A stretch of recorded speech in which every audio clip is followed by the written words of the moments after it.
kasih kepada teman-teman guru yang sudah bersedia meluangkan waktu bersama saya Imus pada kesempatan ini untuk menyampaikan atau memaparkan tentang penerapan budaya positif di sekolah. Yang pertama-tama, saya hormati kepala sekolah yang sudah hadir di sini, teman-teman semua. Kita menyampaikan rasa puji dan syukur kepada Tuhan atas perlindungan sehingga pada siang ini kita kembali ke sini juga untuk mendiskusikan hal-hal lain yang akan kita ungkapkan di dengan sebuah kita. Untuk tidak memperpanjang pendengaran pada kesempatan ini, saya minta kesediaan kepala sekolah untuk membuka waktu dan kesempatan saya berikan. Baik, selamat siang Bapak Ibu Guru semua. Khusus selamat siang JGD, Pak Guru dan Pak Ibu Sekalian. Pertama-tama, patut kita panjatkan puji dan syukur kita karena puji syukur terhadap Tuhan Yang Maha Kuasa ya. Karena hari ini kita boleh berkumpul di tempat ini dan berbagi pengalaman. Dan ini salah satu bagian yang harus dilalui oleh setiap PDP yang mengikuti pendidikan guru. Saya ingin sampaikan bahwa saya senang sekali tadi informasikan bahwa hari ini ada kegiatan aksi nyata, ya, aksi nyata bagaimana menyebarkan konsep atau pemahaman tentang budaya positif di sekolah. Dan kebetulan karena tahun lalu saya mengikuti kegiatan ini dan diseminasi kita lakukan di ruangan ini. Saya masih ingat persis waktu itu semua kita pakai pakaian pramuka, kalau masih ingat ya. Dan itu sebenarnya hal yang sama kita dengarkan dari Bapak Ketua itu, ya. Oleh karena itu harapan saya ke depan Bapak Ibu bisa merasa tertarik karena kami guru penggerak itu memang bagus sekali. Jadi ngomong bagus saya tidak mendengar cerita orang, tapi saya mendalam. Dan Bapak Ibu bisa lihat bahwa dengan mengikuti pendidikan guru penggerak maka ada banyak pemahaman atau cara berpikir kita yang berubah, begitu pun cara berpikir kita. Apalagi dikaitkan dengan apa budaya positif, ya, budaya positif. Jadi di dalam budaya positif itu pasti nanti ini JGP pasti sudah kuasai semua itu, ya. Ada banyak hal di sana tentang para hikmah baru tentang pembelajaran. Jadi yang sebelumnya kita pembelajaran berpusat pada guru, sekarang berpusat pada murid saja itu. Atau kemarin di PNM kita isi tentang keyakinan kelas atau keyakinan sekolah dengan itu juga termasuk dari budaya positif. Dan banyak hal termasuk juga tentang posisi kontrol guru. Saya masih ingat dengan tidak memahami posisi kontrol guru maka kita tahu apa yang harus kita lakukan dengan baik dan dengan benar. Begitupun ada konsep yang nanti pasti dijelaskan tentang segitiga restitusi, dan itu saya pikir bagus sekali. Oleh karena itu pemahaman yang akan disampaikan oleh teman-teman kita JGP itu saya harapkan tidak hanya kita simpan di otak, tapi kita coba cerna secara baik-baik terus mencoba menerapkan, ya. Jadi ini tidak sebatas pemahaman yang mau disampaikan atau menyampaikan pemahaman, tetapi menyampaikan pemahaman sekaligus kita menerapkan, gitu ya. Jadi saya sangat berharap Bapak Ibu yang hadir di ruangan ini, saya pikir setelah kita mendengar mengerti, kita coba melakukan apa yang kita pahami. Dan saya pastikan semua tujuannya baik dan intinya itu semua yang kita buat itu untuk murid, ya. Pembelajaran berpusat pada murid. Itu kepentingan murid yang kita utamakan. Oleh karena itu Profesor Pak Primus dan Pak Dolfus, mudah-mudahan teman-teman lain juga, saya sangat berharap mengikuti mereka, termasuk setelah itu Pak Anies dan teman-teman lainnya. Saya pastikan kita tidak rugi untuk mengikuti. Mudah-mudahan ini kita dimotivasi Bapak Ibu guru yang lain secepatnya mendaftar di guru penggerak. Karena saya pastikan semakin banyak guru penggerak yang ada di sekolah kita pasti semakin maju. Oleh karena itu sekali lagi Profesi Rodus dan Kontimus silakan menyampaikan materinya, dan saya menyatakan kegiatan ini saya buka dengan resmi.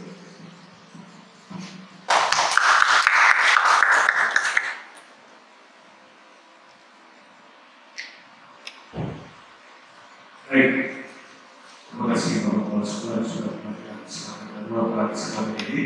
Selanjutnya, Ibu tidak mau mengajar tindakan dalam proses penyampaian pendapat diri. Pada siang ini kami berdua dibagi dua bagian, dalam satu materi dibagi dua bagian. Jadi saya lebih dulu, nanti Primus yang kemudian. Baik, kita langsung saja.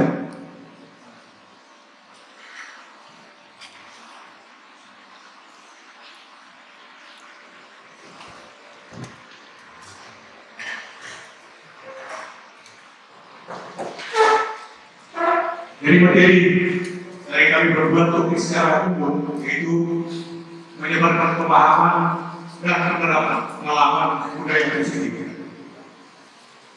Jadi oleh kami berdua calon guru penggerak angkatan 10. Baik, Bapak Ibu sekalian, kami ketepati pada sini konsep inti budaya positif. Ini nanti sebenarnya kami berdua, saya dari dulu merupakan paradigma belajar dalam dengan disiplin positif, lalu nilai-nilai kebajikan, terus lagi dengan kebutuhan dasar manusia. Itu yang nanti saya sampaikan.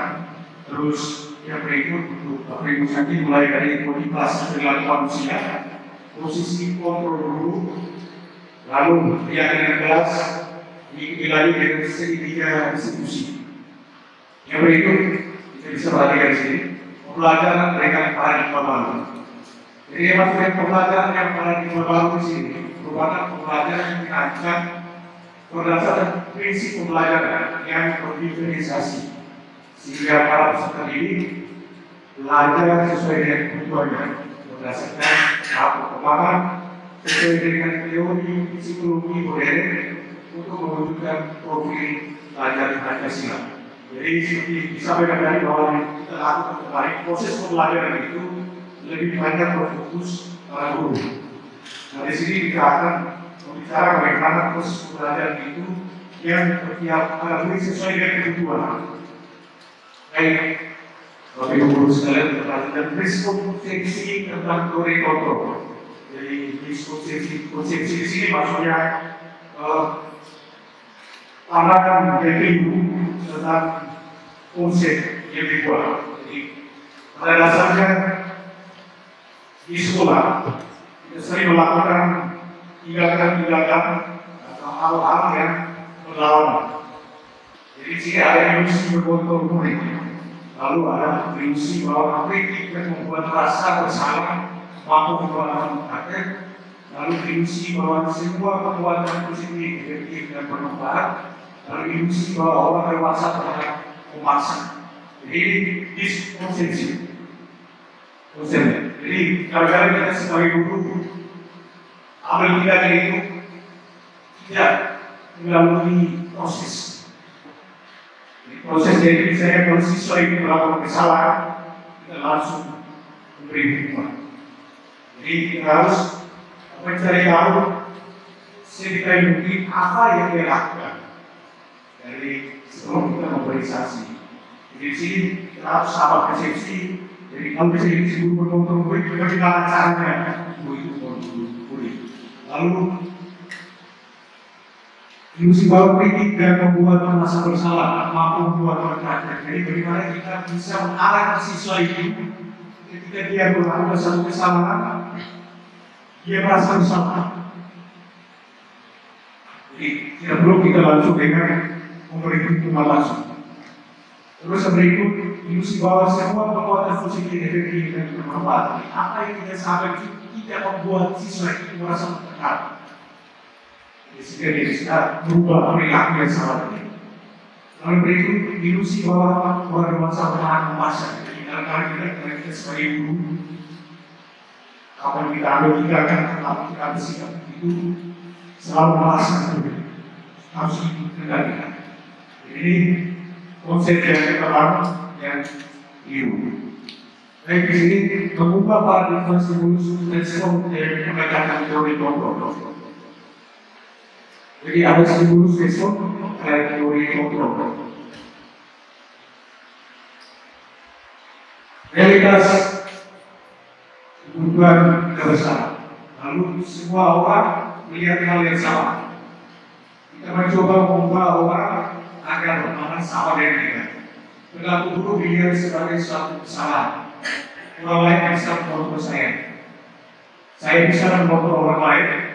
Masa ada pada saat kebutuhan gagal, boleh berpikir menang atau kalah. Jadi ini ada orang ini stimulus respon dan teori kontrol. Realitas kebutuhan kita sama, realitas berbeda. Pandangan atau posisi terus seperti itu semua orang melihat hal yang sama. Setiap orang memiliki gambaran berbeda. Jadi apa yang saya sampaikan ke saya itu baik, itu belum tentu betul-betul baik. Terus yang berikut, kita mencoba mengubah orang agar berpandang sama dengan kita. Kita berusaha memahami pandang orang lain dengan dia. Kadang-kadang kita memaksa bahwa apa yang kita maksud itu benar perlu kita. Berdua baik. Dan di sini kalau dalam proses di sini berbicara tentang saya masalah siswa perlu kita sampaikan itu juga pas. Tapi belum tentu menurut siswa. Tidak yang kita buat itu belum tentu sesuai dengan pemahaman. Lalu berikut perilaku buruk dilihat sebagai suatu kesalahan. Jadi semua perilaku berbeda juga. Nah ini perlu kita pahami perilaku buruk dilihat sebagai suatu kesalahan. Jadi kadang-kadang kita di sekolah siswa itu melakukan satu kesalahan, kita mau ini bersama. Tapi yang dia buat salah itu adalah maksud dan tujuan tertentu. Dan semesta nanti ada kebutuhan dasar, kebutuhan pokok manusia yang dari disampaikan. Apa siswa itu dia buat satu kesalahan dan dasar. Terus berikut kalau yang bisa memotong saya, hanya ada yang bisa memotong diri yang baik. Jadi seperti itu. Sebelum kita berdoa, kita kembali bisa memotong tapi kita bisa hanya bisa memotong orang. Dan begitu saya bisa memotong orang lain, ada yang bisa memotong orang lain. Terus seperti itu, memaksa ada pada saat kunjungan gagal. Jadi saya sudah memberi solusi, tapi kalau dia begitu, pada saat itu dari akhir itu harus memaksa. Dikolaborasi dalam konsensus berkaitan dia baru. Lalu boleh berpikir menang atau kalah, boleh berpikir menang-menang. Jadi apa yang kita sampaikan itu tujuannya baik semua. Oke, yang berikut disiplin positif. Jadi ada arti dari disiplin positif kemarin kita di observasi kelas, peraturan kelas. Disiplin atau disiplin positif. Jadi disiplin berasal dari kata disiplin yang artinya belajar. Jadi disiplin yang berasal pada disiplin diri yang beri tanggung jawab pada apa yang dilakukannya berdasarkan nilai-nilai ini.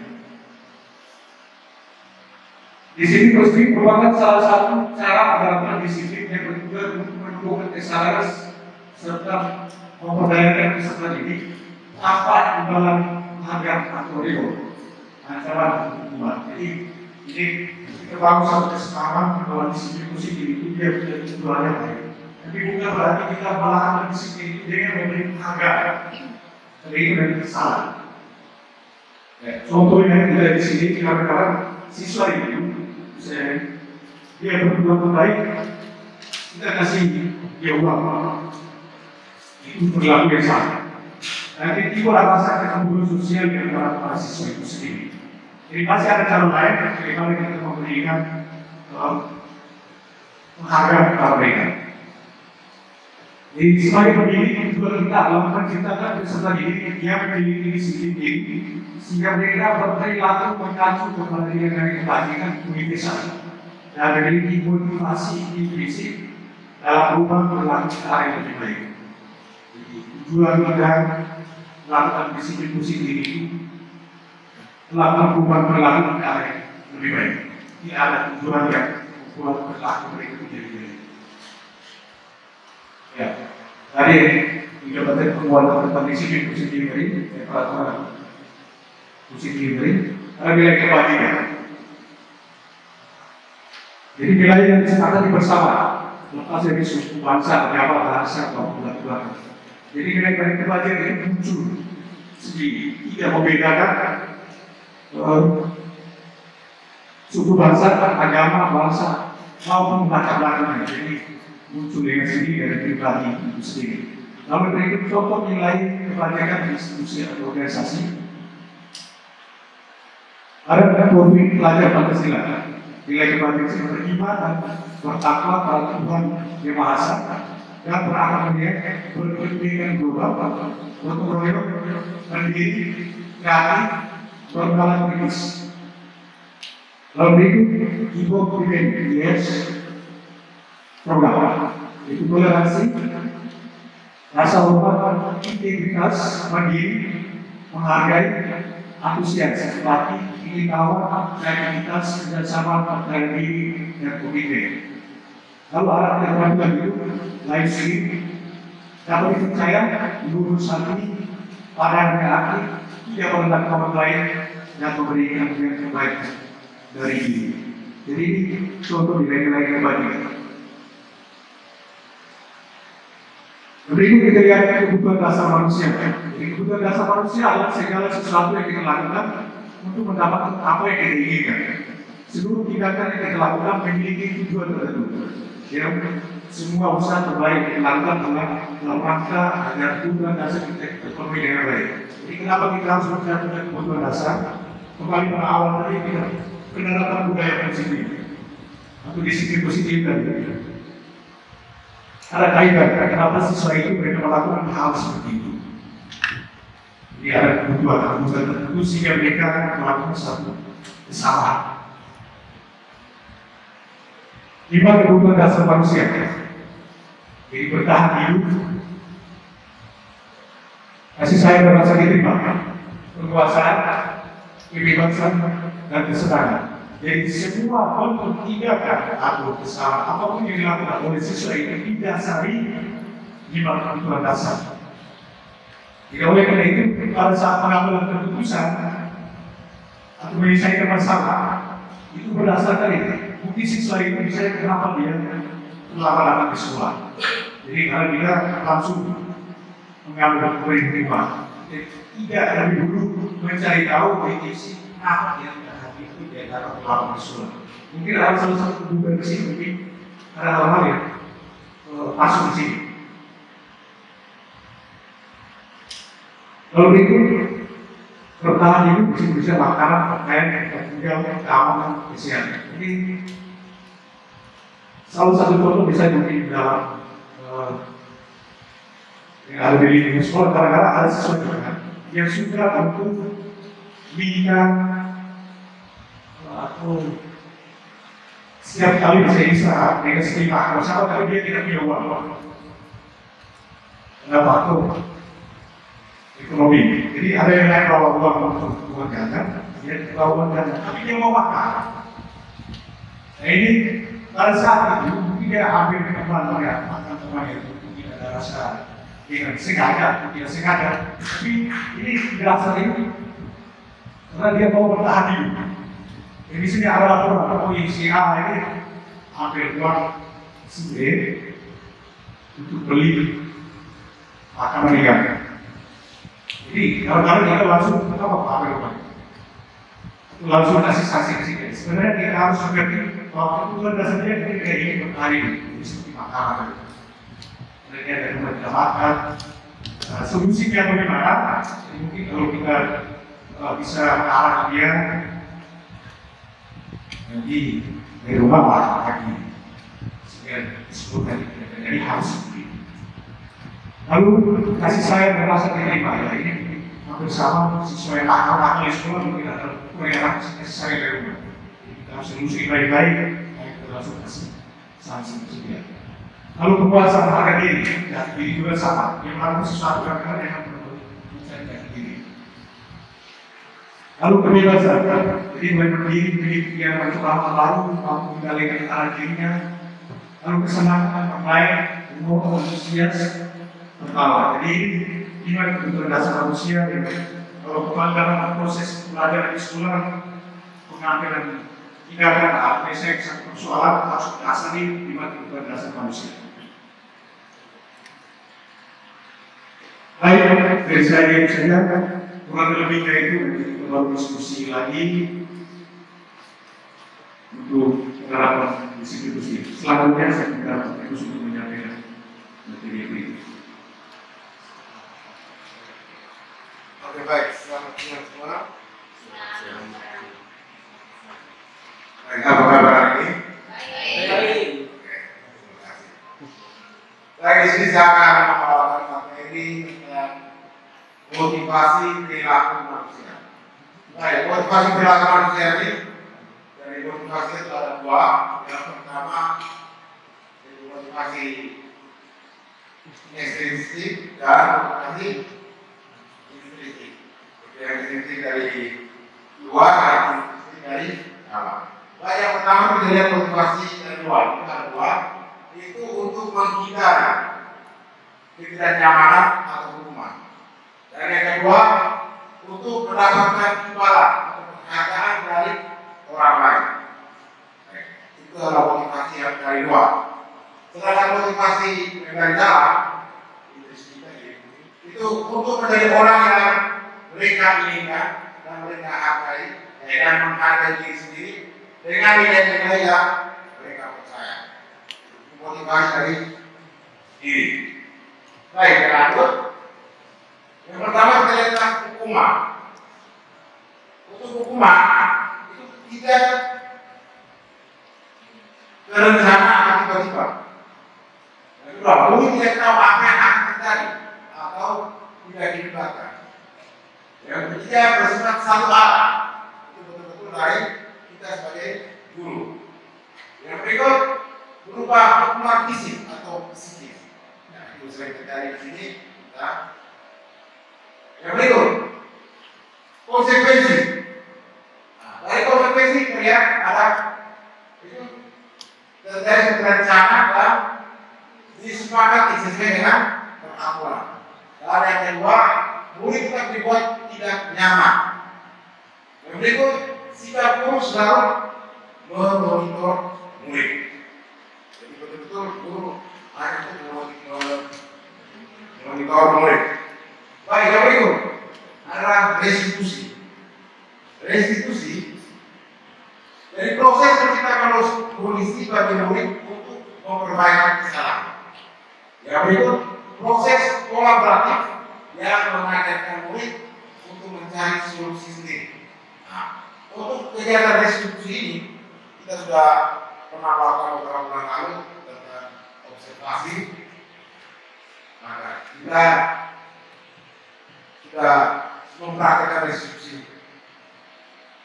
Yang berikut 5 posisi kontrol guru. Jadi sebagai guru mempunyai 5 posisi kontrol. Yang pertama, kita sebagai guru akan mencari sebagai penghukum. Yang kedua, kita akan membuat si pembuat merasa bersalah. Yang ketiga, kita akan membuat siswa sebagai teman. Yang keempat, kita sebagai pemantau. Dan yang terakhir, kita berperan sebagai manajer. Ini adalah 5 posisi kontrol guru. Baik, kita masuk ke kelompok penerapan 5 posisi kontrol guru. Itu kasus yang diambil pada persoalan ini adalah siswa tidak memakai atribut lengkap saat upacara bendera. Baik, kita coba membagi beberapa bagaimana 5 posisi kontrol guru itu kita terapkan. Yang pertama kita lihat posisi kontrol kita membawa baik. Kita menyatakan bahwa kita memberikan ternyata hormat para bendera selama 1 jam. Kira-kira ini masuk pada di antara 5 posisi kontrol guru, dia masuk mana? Dia masuk sebagai guru sebagai seorang penghukum. Baik itu. Beberapa kali harus memberitahu kamu, kamu selalu saja mengecewakan ibu atau kamu. Ya, ini masuk pada membuat rasa bersalah. Dan yang berikut, ayo ikuti aturan sekolah. Tolong lapor ibu atau bapak sekali ini. Ya sudah, tidak apa-apa, tidak apa-apa. Lain kali jangan sampai berbuat seperti ini lagi ya. Ini kita kelihatan ya, kita mengajak siswa menjadi baik. Yang berikut, kamu sudah melanggar peraturan sekolah, kamu tahu konsekuensinya. Setelah ujian kamu melihat itu hatinya demokrasi dan jangan ulangi lagi. Ini konsekuensi sebagai ya, sebagai pemanggilan tetapi apakah kamu tahu kesalahanmu? Kira-kira bagaimana kamu memperbaiki kesalahan? Itu posisi guru sebagai manajer. Ini 5 contoh penerapan posisi kontrol guru. Jadi kalau kita di sekolah ini sudah pasti ada kasus yang berbeda-beda. Teman-teman tidak bagaimana mencari solusi pertanyaan sesuai dengan kasus yang terjadi. Khususnya di PPD. Baik, sekarang kita masuk ke keyakinan kelas. Mengapa keyakinan kelas? Mengapa bukan peraturan kelas? Mengapa keyakinan kelas? Dan mengapa bukan peraturan kelas? Mungkin ada diskusi atau ibu?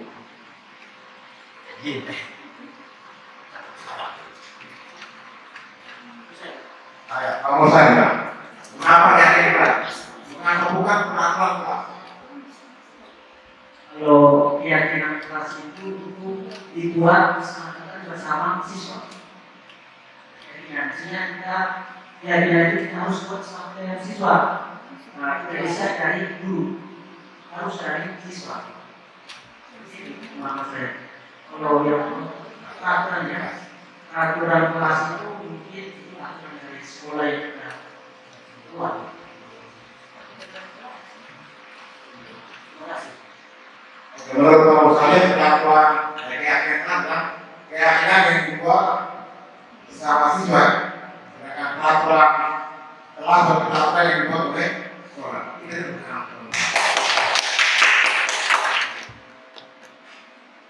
Baik, kita masuk ke pembentukan keyakinan kelas. Baik, keyakinan kelas itu bersifat abstrak, berupa pernyataan universal dibuat dalam pernyataan positif.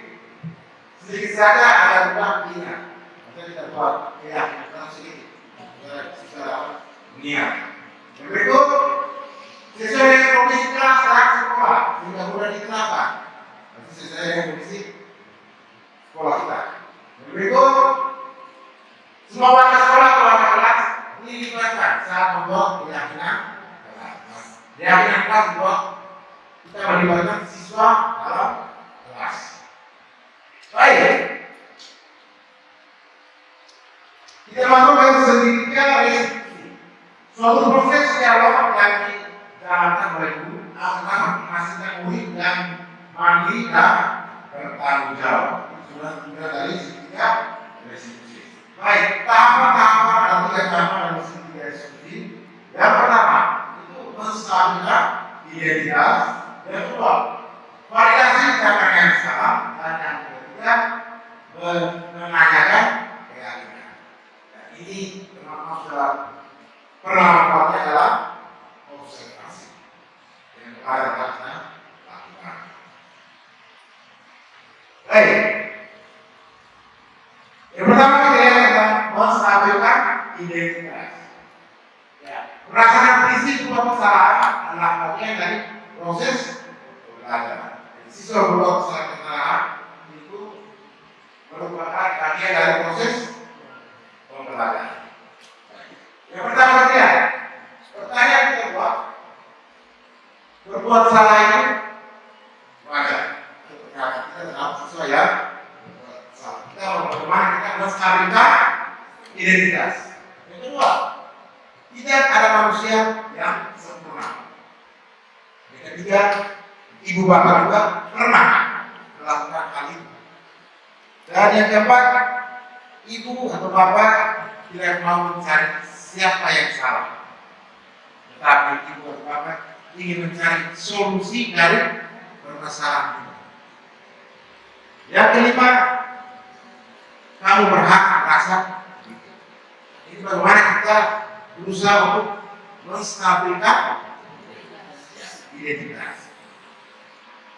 Baik, yang berikut, validasi tindakan yang salah. Berdasarkan prinsip setiap perilaku berupaya memenuhi suatu kebutuhan tertentu. Itu proses validasi tindakan yang salah. Berikut, yang pertama, kamu pasti punya alasan mengapa melakukan hal itu. Kita memvalidasi kembali masalah yang ada. Yang kedua, bahwa kamu bisa melakukan yang lebih buruk dari ini. Yang berikut, kamu patut bangga karena telah melindungi sesuatu yang penting buatmu. Yang berikut, kamu melakukannya karena mempertahankan sesuatu yang penting bagi. Baik. Validasi tindakan yang salah ini kalau sesuai dengan apa yang kita sesuai dengan keseharian kita di sini, itu sama-sama kita tidak mengucap sesuatu. Kita akan buat yang dulu, sehingga dia tidak merasa tertekan. Baik, berikut, menanyakan keyakinan. Kita menanyakan keyakinan. Baik, di sini baru masuk pada tahap ini, karena kita sudah masuk pada bagaimana kita mau merubah kesalahan-kesalahan terjadi pada siswa.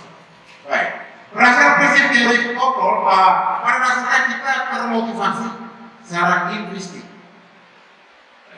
Dalam proses menanyakan keyakinan yang kita harus buat, apa yang kita tanyakan. Yang pertama, sudah pasti kita akan menanyakan apa keyakinan kelas kita, karena keyakinan kelas telah kita buat bersama. Yang berikut, nilai-nilai apa yang telah disepakati bersama. Dalam keyakinan kelas kita sudah membentuk atau membuat satu nilai-nilai berdasarkan kesepakatan bersama. Yang berikut, seperti apa gambaran sebuah kelas yang ideal menurut kamu? Kita menanyakan kepada siswa, kira-kira menurut dia apa yang menurut siswa itu baik atau ideal di kelas ini. Yang berikut, kamu ingin menjadi orang yang seperti apa? Lepas pada saat ini kita menanyakan siswa. Setelah melihat kasusnya, kita coba menanyakan kira-kira menurut kamu mau seperti apa? Gitu. Baik, kita lanjut. Baik, ini adalah contoh penerapan segitiga distribusi. Ini contoh ini saya lakukan kemarin. Saya dapat fokus sama buat penerapan segitiga distribusi terhadap siswa.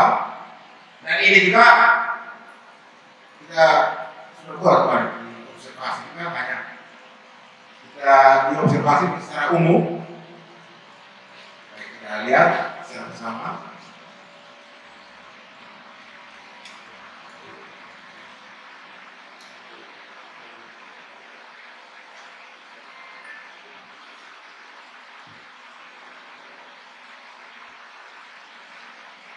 Baik, ini di keterangan ini ulang kita terima pekerjaannya secara dimontek oleh temannya. Dia merasa ia marah dan tidak dapat menahan emosinya. Ini kasus 1. Selamat pagi, Pak. Selamat pagi, Ulan. Sudah dulu. Ulan, tadi Bapak dengar laporan dari ketua kelas, katanya kamu habis bertengkar dengan Ivan dalam mengerjakan tugas bahasa Indonesia di kelas. Ya, Pak, soalnya saya merasa kesal. Kenapa harus kesal? Ivan terus mencontoh pekerjaan saya, Pak. Oh begitu. Wajarlah kamu marah dan kesal. Jika Bapak berada pada posisi kamu, pasti Bapak akan berbuat hal yang sama. Lalu apa yang kamu lakukan terhadap Rifan? Saya marah-marah Pak sambil melempar Rifan dengan pekerjaan saya. Oh begitu. Pasti kamu berbuat begitu ada alasan dia. Ya lah Pak, masa saya diam saja. Saya sudah susah payah mengerjakan soal, tapi Rifan hanya mencontek pekerjaan saya dan tidak mau berusaha sendiri. Iya, wajar lah. Kalau kamu marah, dan tidak rela pekerjaan kamu dicontek. Itu saja oleh Rifan. Bapak sangat menghargai tindakan kamu yang tidak berbuat lebih buruk daripada itu. Misalnya betul. Sekarang coba kita pikirkan tindakan kamu marah sampai berlempar pekerjaan. Apakah sesuai dengan keyakinan kelas kita? Tidak Pak. Menurut kamu keyakinan kelas apa yang sudah dilanggar? Saya menghormati tentang bersama teman Pak. Ya betul. Betul Pak. Menurut kamu saling menghormati sama teman penting tidak untuk kamu? Penting.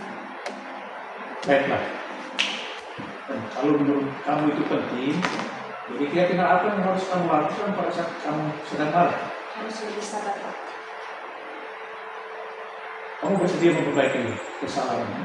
Bersedia. Apa yang akan kamu lakukan untuk memperbaiki kesalahan ini? Saya berusaha untuk bersabar dan menahan amarah saya, dan kalau ada teman yang mencontek, saya akan melaporkan ke guru mata pelajaran. Iya, sekali tindakan kamu. Bersemangat ya. Dan sekarang silakan kembali ke kelas. Terima kasih Pak. Perkenalkan, nama saya Francisca Wulandari Kobu. Saya dari kelas 11 MIPA 2. Saya senang sekali diajak berdiskusi dengan Bapak Guru untuk dapat mengendalikan diri dari amarah karena perilaku teman sekelas saya. Saya harus banyak belajar, bersabar, dan dapat menghormati teman-teman.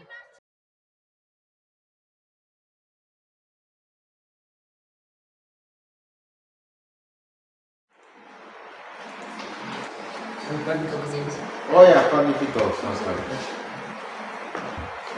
Baik Vito, tadi Bapak mendengar laporan dari guru piket, katanya kamu sering datang terlambat. Iya Bapak. Menurut ingatan kamu sudah kira-kira berapa kali kamu datang terlambat? Sudah 6 kali. Sering terlambat itu merupakan suatu kesalahan atau tidak? Suatu kesalahan yang saya. Baik Vito, berbuat kesalahan itu manusiawi, karena setiap orang pasti pernah berbuat kesalahan. Yang terpenting kita bisa belajar dari kesalahan tersebut dan berusaha untuk memperbaikinya. Setuju? Saya sangat setuju. Baik, Vito, kita cari solusi bersama ya. Iya Bapak. Nah, Vito sering datang terlambat pasti punya alasannya. Kenapa kamu sering datang terlambat? Karena saya sering bergaul sambil main HP sambil larut malam dan orang tidur. Nah, kamu tahu keyakinan kelas yang sudah kita sepakati? Tahu Bapak? Kalau terlambat datang ke sekolah, kira-kira sesuai dengan keyakinan kelas? Tidak atau tidak? Tidak Bapak.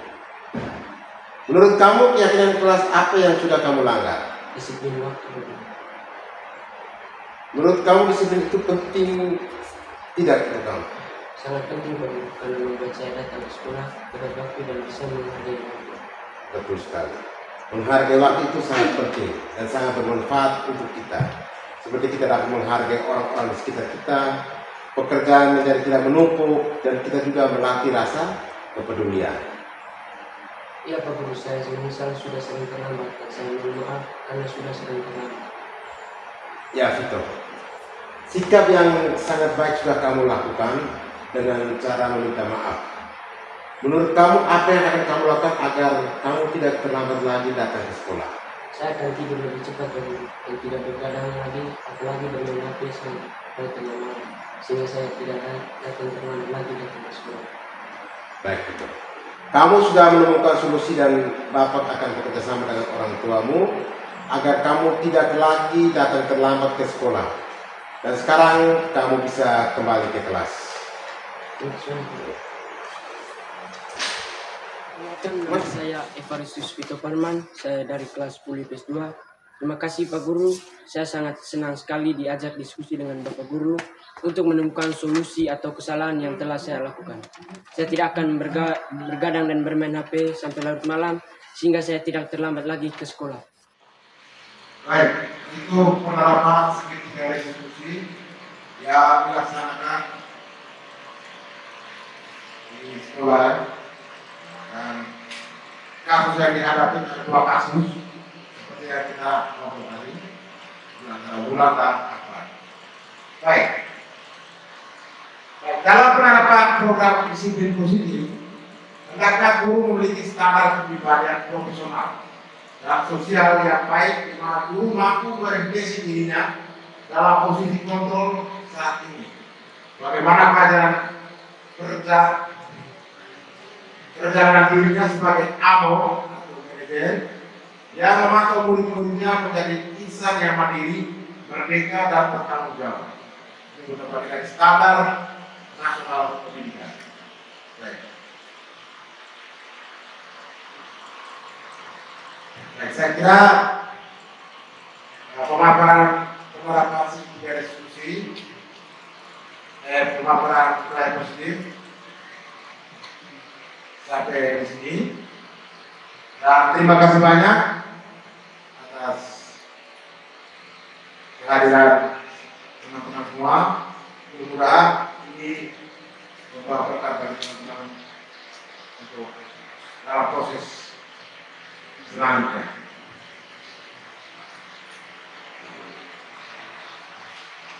Baik, Ibu Guru sekalian, sudah disampaikan tadi dalam rumus dari proses ini saya masalah menggunakan segitiga eksekusi. Bahwa ada 5 posisi kontrol dan lebih ditekankan di sini adalah bagaimana posisi kita sebagai seorang guru. Jadi dalam mengambil kebijakan untuk menyelesaikan satu persoalan. Di situ tadi ada 5 posisi kontrol kita. Yang pertama sebagai pengumum, yang kedua sebagai pembuat rasa bersalah, yang ketiga menjadi sebagai teman, yang keempat pemantau, yang kelima manajer. Ini yang perlu saya tekankan di sini untuk supaya tidak terjadi hal-hal yang tidak diinginkan, termasuk saya juga. Kami kemarin berkolaborasi di ruangan di kolaborasi kami. Saya yang paling umum yang mengenai soal menyelesaikan masalah siswa dengan berbagai macam karakter.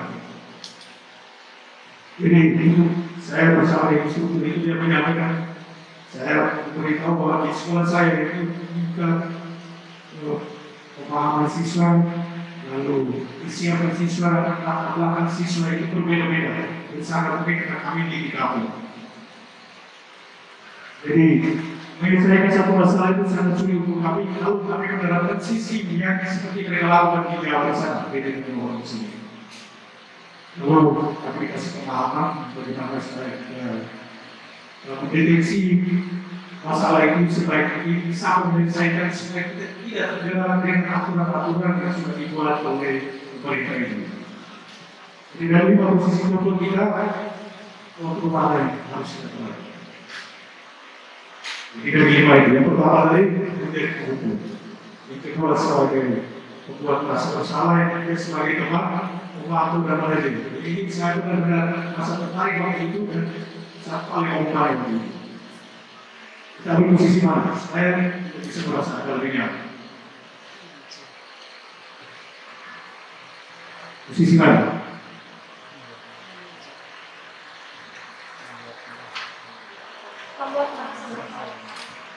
Buat merasa bersama. Itu kasusnya seperti tadi. Itu buat yang ya di situ ada buat merasa bersama kan? Apa di sini? Yang kalimatnya. Berapa kali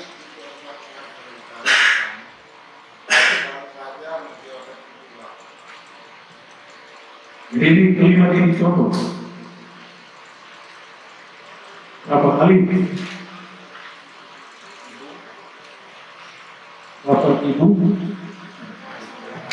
berapa kali ibu atau bapak harus memberitahu kamu selalu saja mengecewakan ibu dan bapak. Sama baik-baik kalimat ini, supaya kita jangan salah untuk berpikir.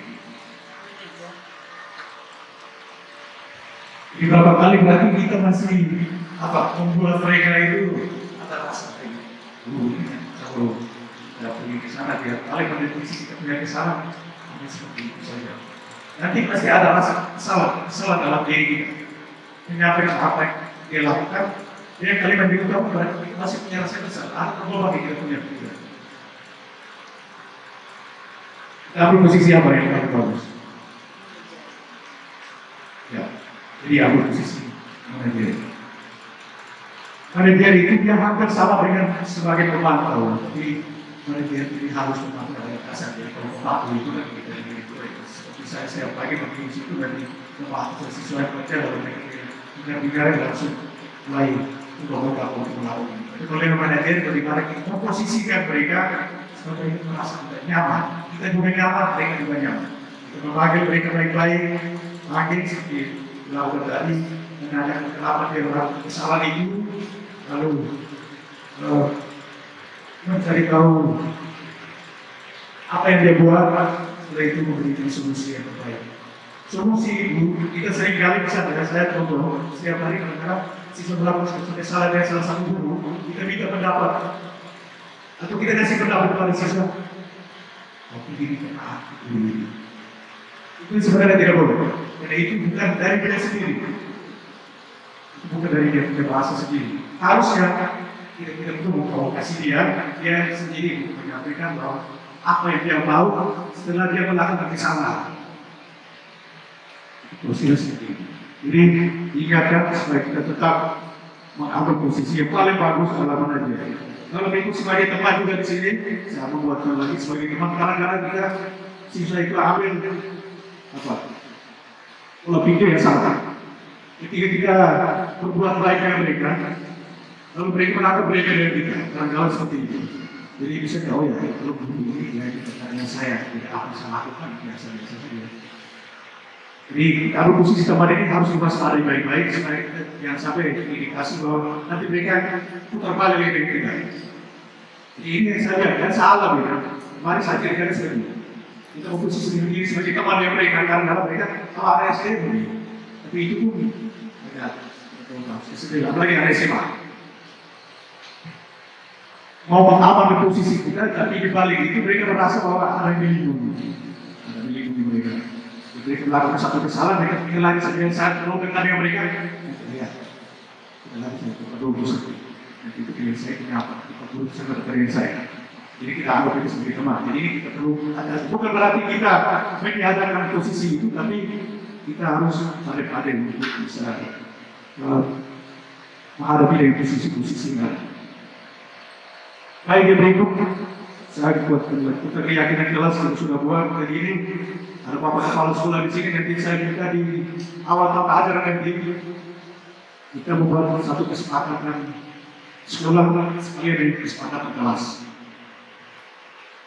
Jadi dari awal tahun ajaran kita buat tema sehingga nanti pada posisi nanti ada evaluasi.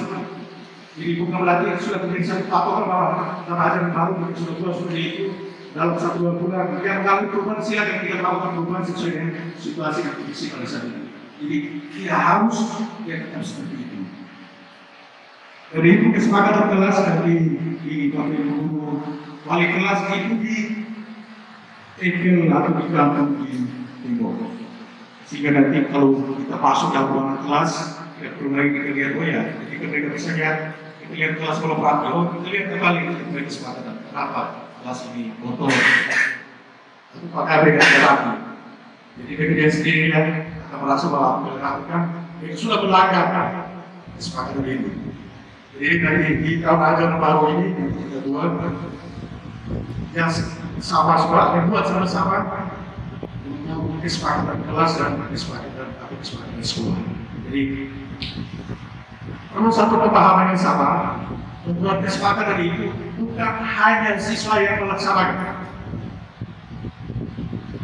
Jadi dikatakan kesepakatan berarti dua belah pihak, itu bukan hanya satu pihak. Jadi jangan sampai nanti oh ya, kenapa dia tidak rapi? Maksudnya kita selalu rapi, katakan seperti itu. Kita tidak rapi, lalu kita malas siswa. Kenapa dia tidak rapi? Jadi kesepakatan itu berarti bahwa kesepahaman bersama antara siswa dengan guru dan itu dilaksanakan siswa dengan guru, bukan hanya siswa saja. Jika kita dari kasih yang kuliah ini hanya kita siswa. Kita masuk kelas mulai terlambat, situ tempat waktu masuk kelas. Kita Ini kita berbagi, bukan berarti saya ini dengan Pak Primus begini, kita berbagi saja hal baik atau positif itu saja, kalau tidak ya tidak apa. Jadi masuk kelas satu waktu, kita juga waktu masuk kelas, sehingga sesuai juga mereka bisa begitu. Jadi segala sesuatu yang kita lakukan mulai dari diri kita sendiri. Tidak bisa kita hanya memberikan mereka atau kita siswa, oh ya kamu buat ini, tidak bisa buat. Atau terlambat, situ masuk kelas waktu. Jadi ini perlu kita hindari. Kesepakatan dari itu muncul dari niat kita sendiri dengan siswa itu. Siswa disepakati seperti itu ya, jangan lambat. Baik, itu saja apa dari saya. Mungkin ada 1-2 diskusi, sama-sama berdiskusi tentang budaya positif. Oh ya, satu lagi budaya positif yang kami buat di sana, menggabung apa dari yang disampaikan oleh kepala sekolah dan budaya positif, hal konkret yang kita lakukan. Jadi di sini kita budaya 3S itu harus ditingkatkan terus. Jadi dengan kegiatan sama tadi itu saya juga kemarin saya tidak bisa mengambil lagi yang lain karena ini belum kuat. Artinya belum seluruhnya dijalankan.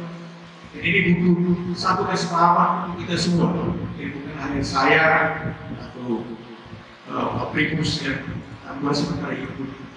Jadi kemudian atau kepala sekolah sudah bilang itu kalau bisa terlaksana dengan bagus, baru kita cari lagi budaya positif yang lain. Jadi gerakan yang sampai itu kembali sama tanggung jawab itu harus mulai kembali karena saya ingin mempertebalkan budaya gerakan yang sampai itu benar-benar terlaksana dengan budaya 3S tadi. Karena ini yang saya lihat seharian ini yang dilaksanakan ya mungkin ada beberapa teman-teman yang sudah baik sudah itu, ada beberapa masih belum, begini butuh proses. Jadi bisa bahwa hari ini kami sampaikan langsung jadi. Jadi seperti awal tadi seperti tidak bisa saya langsung ambil posisi atau cari lagi juga posisi yang lain kalau ini belum terlaksana secara efektif, belum terlaksana secara baik. Jadi ini minta dukungan dari teman-teman. Jadi apa yang kami lakukan ini bukan berarti untuk hal yang buruk itu baik kita di sekolah. Itu saja pendapat dari saya, mungkin ada tambahan dari teman-teman atau usul saran masuk.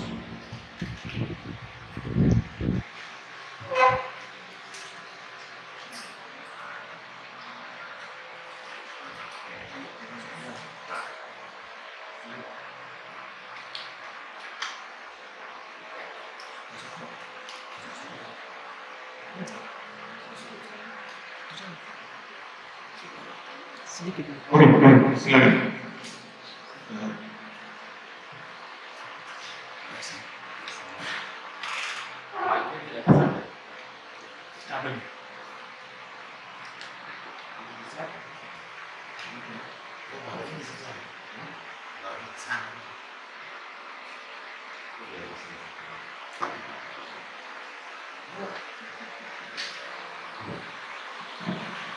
Baik, terima kasih atas kesempatan yang diberikan. Saya pikir ini kesempatan yang bagus sekali. Apa yang disampaikan tadi, saya yakin ini sudah kedua kali. Jadi pemahaman kita pasti sudah mengarah ke sama pemahaman. Tetapi saya ingin memenuhi komentar sedikit terkait dengan kegiatan hari ini. Pertama-tama kita berikan close dulu mereka. Baik, saya ingin sampaikan beberapa catatan untuk lanjutan dari kegiatan ini. Yang pertama, terkait dengan materi tadi saya anggap sudah bagus sekali, memuat semua. Cuma saran saya pada saat mungkin videonya dibuat untuk menegakkan tugas, bunyi klik sound pada saat diskusi dengan siswa, penerapan sedikit dari diskusi, suara musiknya itu kalau bisa diperkecil supaya wawancara itu kedengaran jelas ya, karena orang yang mau dengar itu apa bunyi percakapan itu ya. Itu pertama yang ingin saya sampaikan. Terus yang berikut saya pertegas. Jadi apa yang disampaikan oleh teman berdua, terlebih tadi yang Pak Primus sampaikan terkait dengan budaya positif, terus dengan beberapa contoh, kita harus paham bahwa contoh yang disampaikan itu atau kalimat-kalimat yang disampaikan itu sebenarnya contoh ya. Jadi katakan pada saat penerapan garis diskusi misalnya ya, guru harus membuat beberapa kalimat atau pertanyaan. Itu sebenarnya contoh kalimat yang dianjurkan pada saat menstabilkan identitas. Misalnya, guru harus ngomong apa, itu contoh. Atau pada saat validasi tindakan yang salah, begitu ya. Begitupun menanyakan keyakinan kelas. Jadi kita sesuaikan dengan kasus yang kita hadapi, begitu. Jadi saya ingin supaya kita tidak berbeda dari pemahaman yang ada. Yang berikut, saya tertarik sekali juga tentang 5 posisi kontrol guru. Dan mungkin kesempatan ini kita lebih pertegas ya dari 5 itu. Posisi penghukum, posisi membuat merasa bersalah, posisi sebagai teman, pemantau dan manajer ya. Kita pastikan bahwa posisi kontrol guru yang dianjurkan oleh guru penggerak ya, itu 2 saja, yang dianjurkan 2 saja, yaitu sebagai pemantau atau sebagai manajer ya. Posisi sebagai penghukum, posisi sebagai pembuat merasa bersalah dan teman itu tidak dianjurkan. Jadi itu jelas, benang merahnya jelas ya.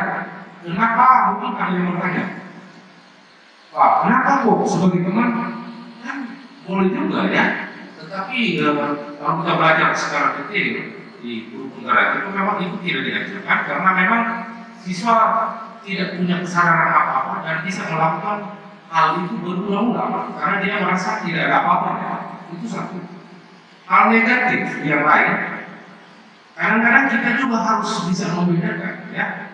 Oh, hal ini saya diskusikan dengan siswa, hal ini saya diskusikan dengan guru. Ada bagian yang tidak bisa kita berdiskusi dengan siswa. Itu siswa menjadi merasa bahwa ini teman, kita salah sasaran, gitu ya.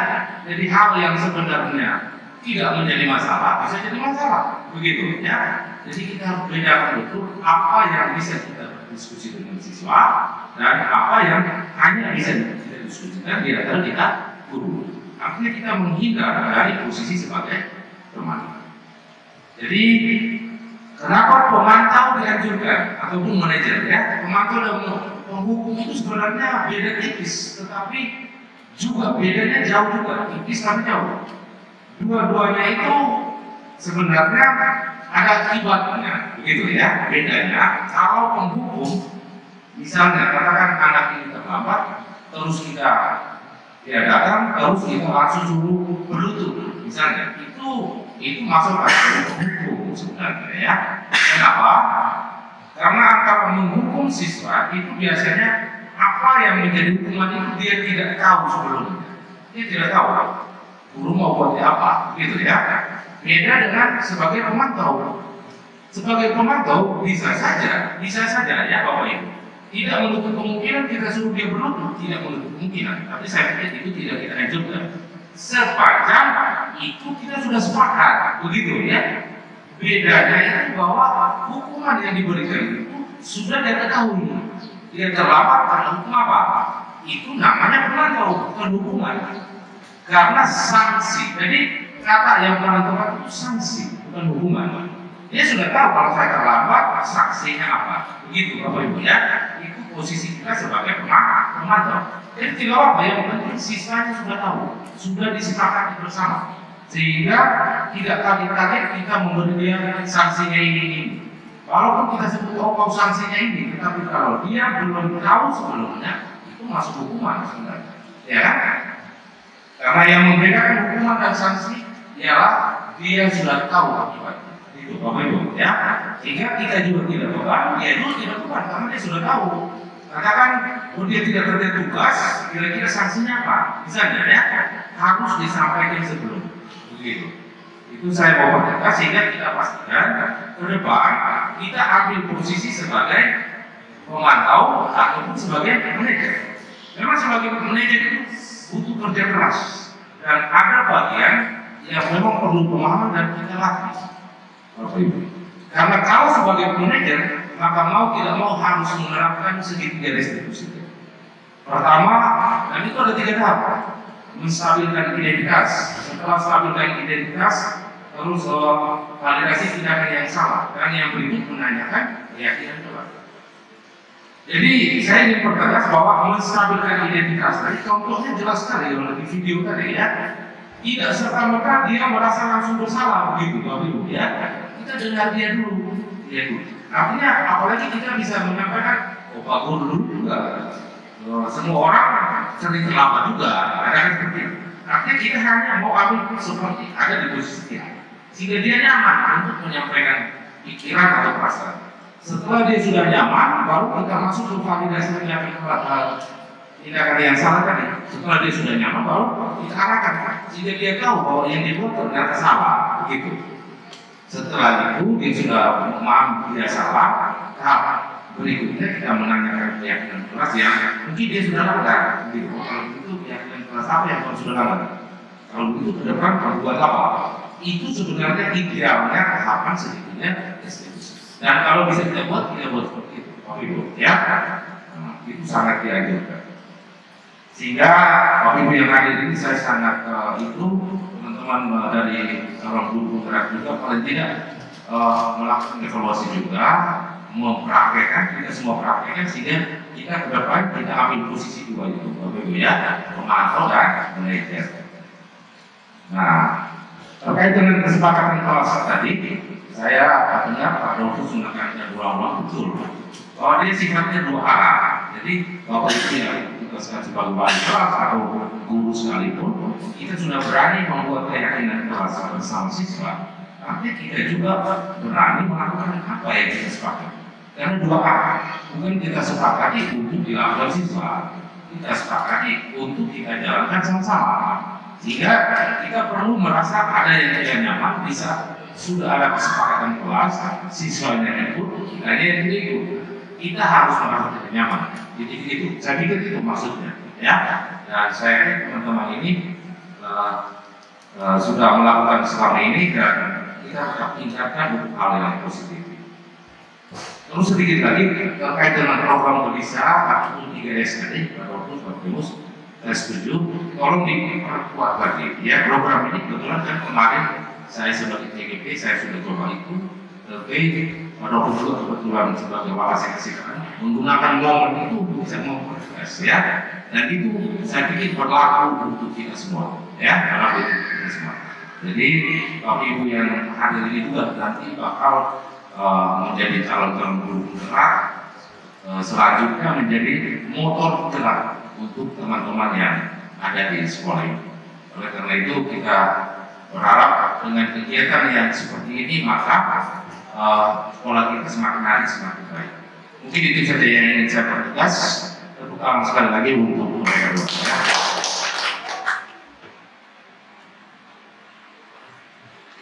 Baik, jadi terima kasih atas masukan dari Bapak Kepala Sekolah dan lalu ini. Sekarang yang terakhir saya mau menyatakan terima kasih banyak teman-teman semua yang sudah menyita waktu untuk mendukung kami berdua dalam kegiatan hari ini.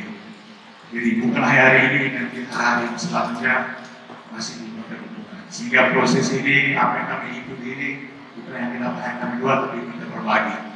Ya, dalam baik, berbagi dengan teman-teman, supaya dengan pelaksanaan di sekolah sini, yang akan lebih bagus lagi. Itu saja, selamat siang, terima kasih.